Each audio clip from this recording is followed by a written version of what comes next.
Assalamualaikum warahmatullahi wabarakatuh. Perkenalkan, nama saya Muhammad Dimas Istiqlal, NIM 24261056. Bismillahirrahmanirrahim. Innal hamdalillahillazi man tawakkala alaihi bisidqihi niyatin kaffahu wa man tawassala ilaihi bittiba'i syari'atihi qarrabahu wa adnahu wa man istansarahu ala a'daihi wa hasadatihi wa nasarahu wa tawallahu. Wassalatu wassalamu ala sayyidina Muhammadin wa ala alihi wa ashabihi wa man hafaza dinahu wa jahada fi sabilillahi, amma ba'du. Faya ayyuhal muslimun, ittaqullaha haqqa tuqatih wa la tamutunna illa wa antum muslimun. Faqad qala Allah ta'ala fil kitabil karim. A'udzu billahi minasyaitonir rajim. Bismillahirrahmanirrahim. Iqra bismi rabbikal ladzi khalaq. Khalaqal insana min 'alaq. Iqra wa rabbukal akram. Tak ada yang sia-sia seluruh yang diciptakan oleh Allah. Kata-kata ini benar karena seluruh keberadaan di jagat ini memiliki maksud dan tujuan, entah diketahui manusia maupun tidak, termasuk dalam hal ini seluruh anggota telinga, lisan, kaki, tangan, dan organ-organ luar dan dalam, serta sel-sel yang tak terhitung jumlahnya. Semua itu merupakan nikmat besar yang tak mungkin bisa dibalas secara sepadan, kecuali sekedar mensyukuri, baik melalui kata-kata maupun perbuatan. Bersyukur lewat perkataan bisa dilakukan dengan mengucapkan hamdalah atau kalimat puji-puji lainnya. Sementara bersyukur lewat tindakan akan tercermin dari kualitas perbuatan, apakah sudah baik bermanfaat atau sebaliknya. Jamaah sholat Jumat rahimakumullah, di antara semua anggota badan itu yang paling krusial adalah lisan. Lisan merupakan perangkat di dalam tubuh manusia yang bisa menimbulkan manfaat, namun sekaligus mudarat yang besar bila tak benar penggunanya. Karena itu ada pepatah Arab yang mengatakan, salamatul insana fi hifdil lisan. Keselamatan seseorang tergantung pada lisannya. Melalui kata-kata, seseorang bisa menolong orang lain, dan lewat kata-kata pula seseorang bisa menimbulkan kerugian tak hanya bagi dirinya sendiri, tapi juga bagi orang lain.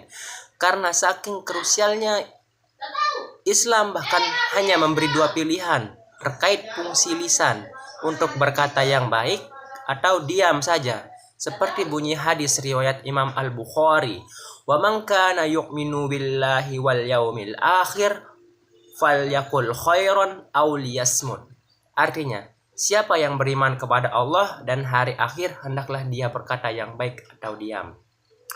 Rasulullah Shallallahu Alaihi Wasallam mendahulunya dengan mengucapkan keimanan sebelum memperingatkan tentang bagaimana sebaiknya lisan digunakan. Keimanan adalah hal mendasar bagi umat manusia. Ini menunjukkan bahwa urusan lisan bukan urusan main-main. Hadis di atas bisa dipahami sebaliknya. Mafhum mukhalafah, bahwa orang-orang tak bisa berkata baik, maka patut dipertanyakan kualitas keimanannya kepada Allah dan akhir-akhir. Ini menarik karena lisan ternyata berkaitan tentang teologi. Allah juga mengutus malaikat khusus untuk mengawasi setiap ucapan kita. Ma yalfizu min qaulin illa ladaihi raqibun atid. Artinya, tak ada suatu kalimat pun yang diucapkan melainkan ada di dekatnya malaikat pengawas yang selalu hadir. Quran surat Al-Kahf ayat 18.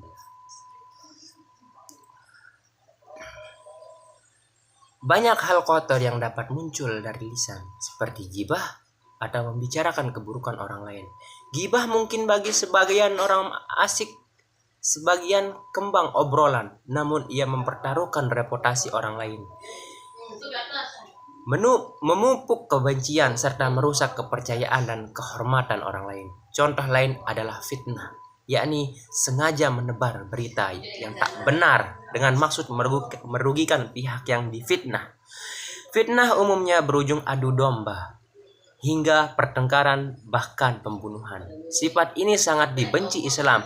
Fitnah masuk dalam kategori kebohongan, namun dalam level yang menyakitkan.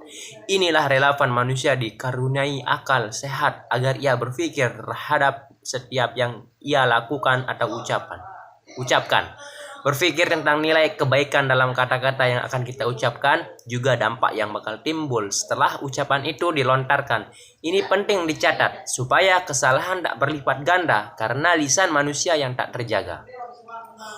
Politisi yang sering mengingkari janji itu buruk,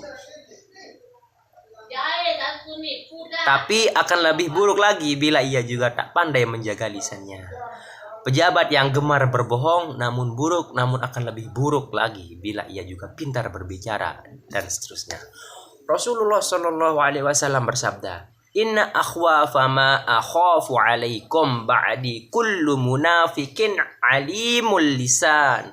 Artinya, sesungguhnya yang paling aku khawatirkan atas kalian semua peninggalanku adalah orang munafik yang pintar berbicara. Jamaah sholat Jumat rahimakumullah, di zaman modern ini ucapan atau ujaran tak semata muncul dari mulut, tapi juga bisa dari status Facebook, cuitan dari Twitter, meme di Instagram, konten video, dan lain sebagainya.